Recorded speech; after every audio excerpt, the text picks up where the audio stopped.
Assalamu alaikum. I am Chakana Saeed and I am presenting a topic which is also a part of our course outline, research problem and hypothesis. It was assigned to me by Ma'am Kutsia and I've tried my best to cover the important concept relating to this topic which would help you to understand inshallah. And if I be wrong somewhere, I am sure that our respected teacher will correct me. So let's get started. First of all, you must know what is research problem, why do I need a research problem, how do I create a good research problem, and what do I do with it.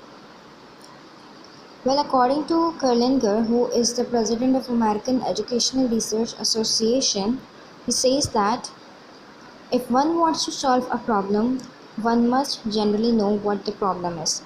It can be said that a large part of the problem lies in knowing what one is trying to do. Focusing on this statement, we can understand that a research problem is a question that you ask yourself about your research topic. It is some aspect of your topic that you are interested in and want to find more about it. All good academic researchers start with a research question. For example, in this particular research article, whose topic is student who struggle will likely struggle more online, the research problem in this article is, can online lessons replace in school time? It can be seen in the very first paragraph of this research article. But most often, the research question usually does not show up in the final paper, but we can see the evidence that there was one. For example, in this article, whose topic is a qualitative study of depression in primary care, in this article, author state the purpose of the article. In this article, author did not tell us what the research question was, but based on the purpose, we can assume that they had one, and it was something like, how can we diagnose and treat depression in primary care? Now, after understanding what is a research problem, we will focus on why do I need a research problem? Why do we put a lot of effort in formulating a research problem? We know that most of the students find a topic and then start working on the research paper. Let us assume that our research topic is effective online learning. A topic is a starting point for a research question, we know that, and we ask a research question about a topic. For example, on our topic, we could ask a research problem like how does online learning be more effective than in-class learning, or who are more benefited by online learning, teachers or students. We can ask a number of possible questions. Okay, so the picking up a question helps us to focus and gives us an angle to approach our topic. This helps us streamline our research and writing, which will save us a lot of time and make our paper better. Now, how do I create a research problem? The formulation of a research problem is the most crucial part of the research journey, as the quality and relevance of your research project entirely depends upon it.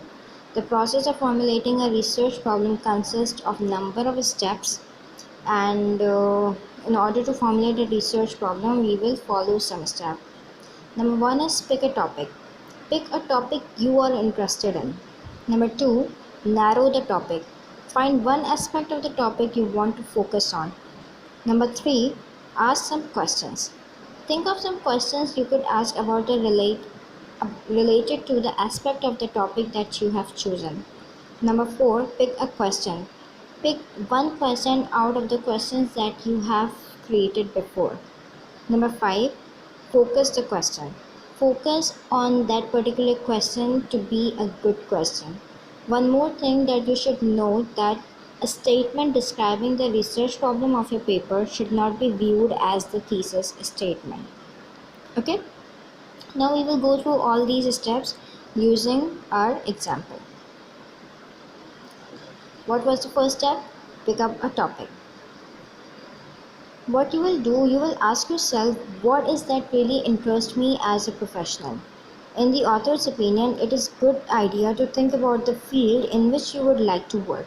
For example, during these lockdown days while working on my assignment, a topic for research I am thinking about right now is effective online learning.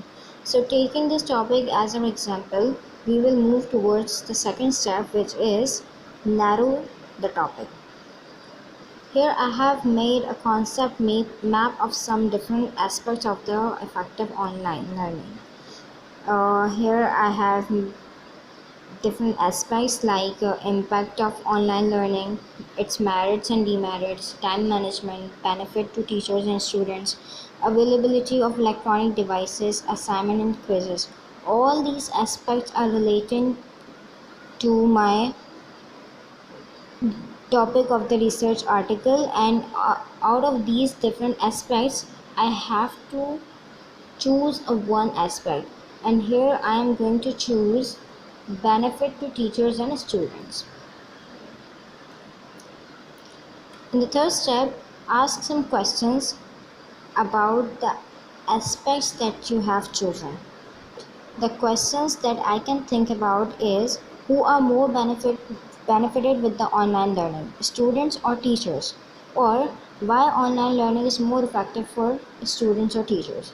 There could be 100 of questions that you could ask about a single aspect. After asking different questions, you have to pick one question, and I am going to pick this one: why online learning is more effective for students and teachers.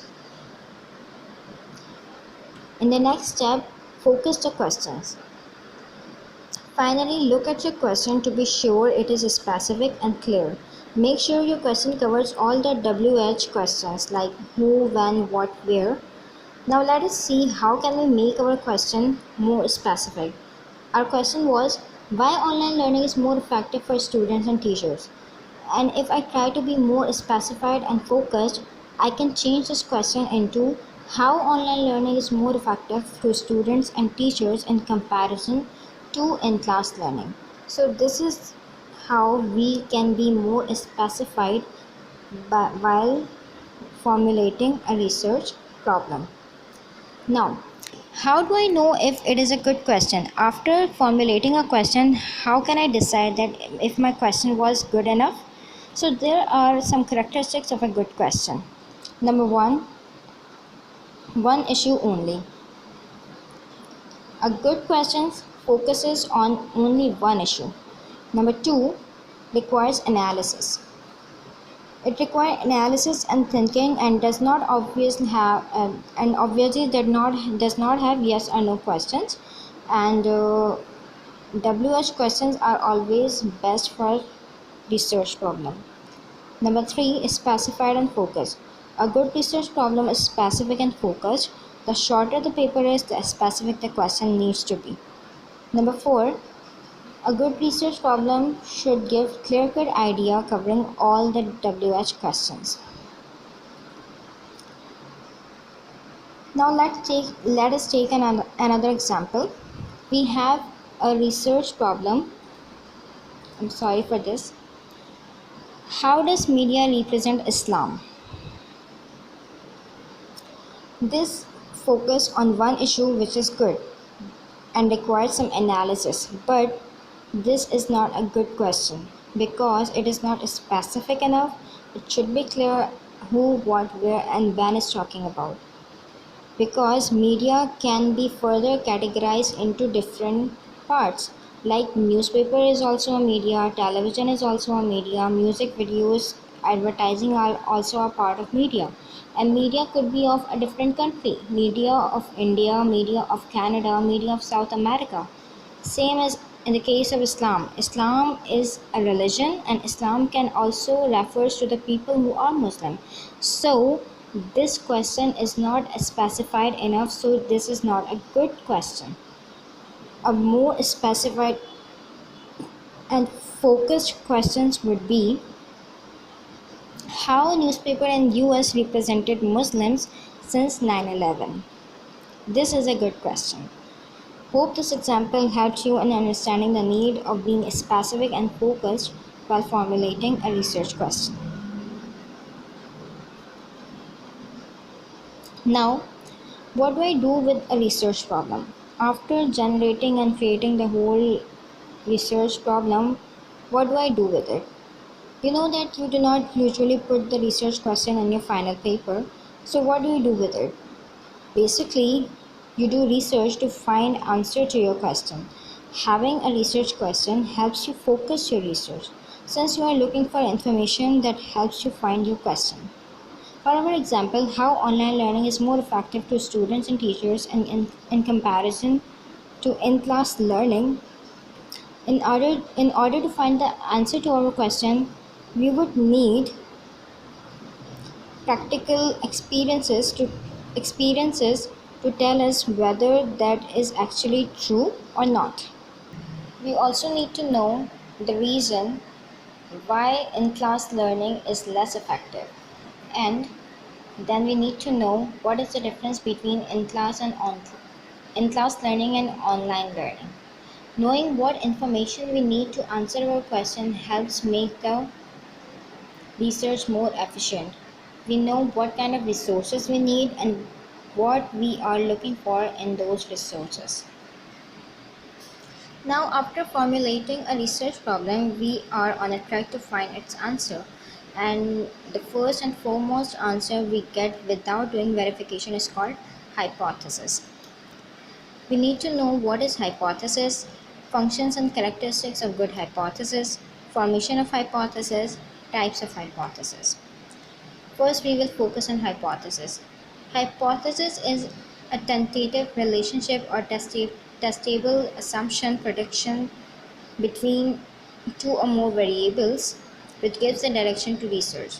So it is the starting point of further investigation.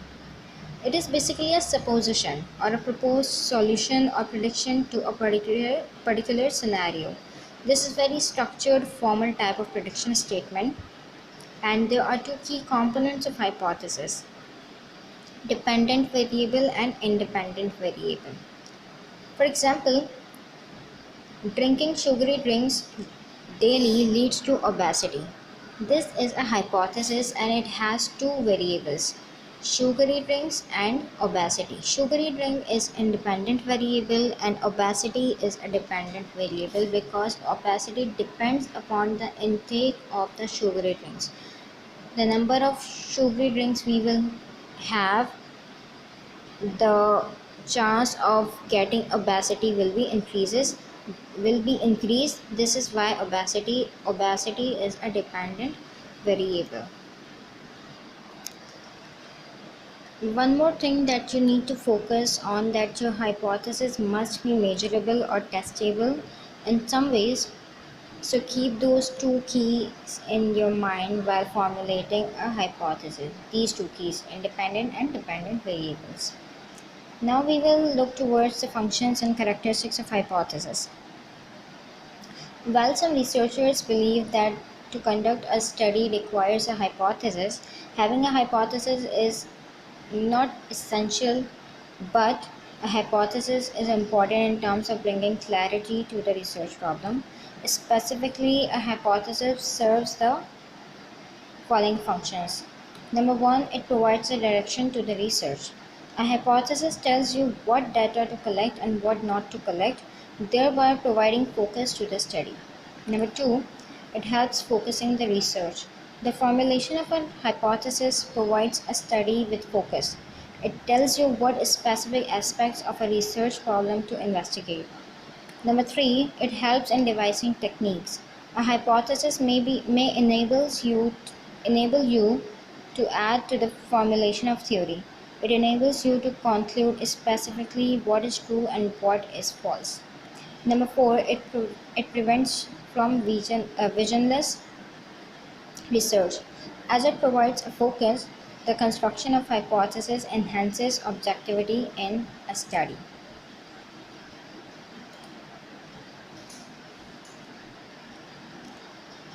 Now we will look towards the characteristics of a hypothesis. Simple, specific, and clear. A hypothesis should be simple, specific, and conceptually clear.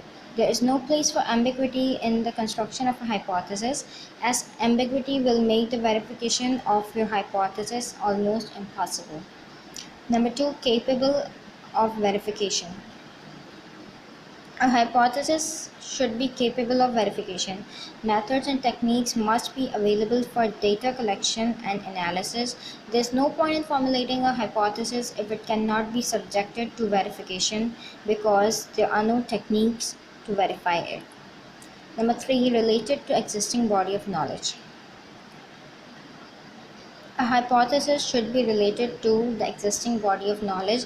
It is important that your hypothesis emerges from the existing body of knowledge and it adds to it, as this is an important function of research. This can only be achieved if the hypothesis has its roots in the existing body of knowledge. Number four, operational. A hypothesis should be operational. This means that it can be expressed in terms that can be measured. If it cannot be measured, it cannot be tested, and hence no conclusions can be drawn. Now, the formation of hypothesis. A hypothesis is an educated guess that can be tested. It attempts to account for the data at hand. So how do you form a hypothesis? The first step is to collect as many observations as possible about the problem you are trying to examine. Then consider your observations and then think about how they might relate to the problem. Try to imagine possible solutions to explain your observations. What were the steps? Collecting observations, evaluating the observations, imagining possible explanations, and then judging which explanations are hypotheses. Okay, and remember that you should have at least 3 hypotheses to complete the scientific method. You would test each hypothesis to see which one is correct. Now, types of hypotheses. There are many different types of hypotheses. Number one is simple hypothesis. Simple hypothesis shows a relation between dependent variable and single dependent variable and single independent variable. For example, smoking leads to cancer. Smoking is an independent variable and cancer is a dependent variable. Number two, complex hypothesis. It shows the relationship between 2 or more dependent variables and 2 or more independent variables. For example, smoking and other drugs leads to cancer, tension, chest infection, etc. Here we can see smoking and other drugs are more than one independent variables. Cancer, tension, chest infections are more than one dependent variables. Then we have directional hypothesis. It shows how a researcher is intellectual and committed to a particular outcome. The relationship between the variables can also predict its nature. For example, students who participate in extracurricular activities have lower GPA than those who do not participate. So, the students who participate in extracurricular activities are independent variables and have lower GPA is a dependent variable, and the relationship between these two variables are directional here. Number 4, non-directional hypothesis.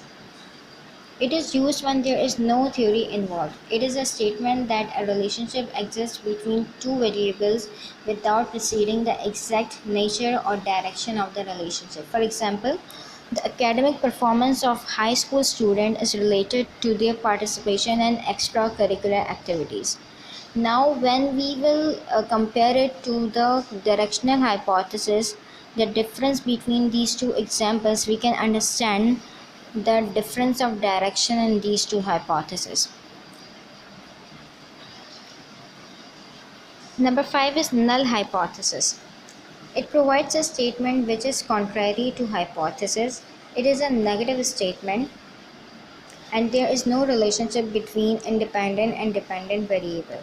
For example, academic performance of students will not be effective who participate in extracurricular activities than those who do not.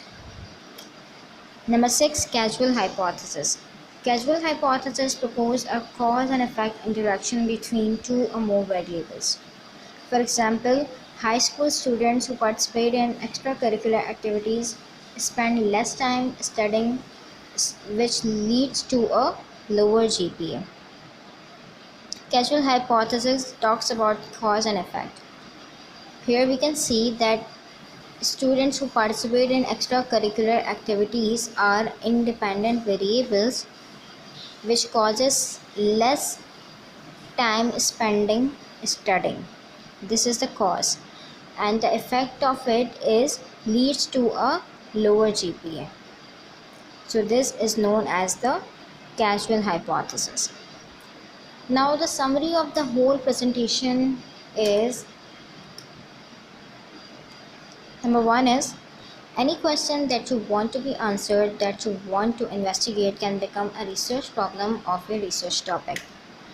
Number 2, picking up a question helps us focus and gives us an angle to approach our topic.